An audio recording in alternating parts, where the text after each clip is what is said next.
আবু দাউদের ভিতরেও হাদিসটা আছেন। এক সাহাবী রাসূল আল্লাহর হাবিব সাল্লাল্লাহু আলাইহি সাল্লামের দরবারে আসলেন।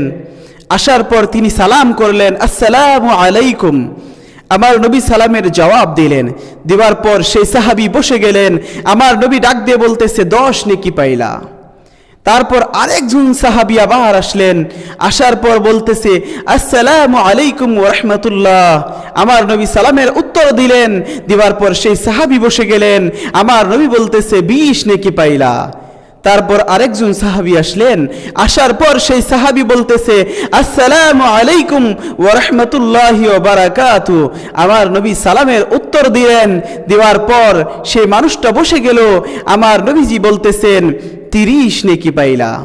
আমার বন্ধুগণ, তারপর সেই আরেকটা সাহাবী আসলেন। আসার পর দরবার রিসালতে সালাম জানাইলেন, বললেন, আসসালামু আলাইকুম ওয়া রাহমাতুল্লাহি ওয়া বারাকাতুহু ওয়া মাগফিরাতুহু। আমার নবী সালামের উত্তর দিলেন। তারপর সেই মানুষটা বসে গেলেন।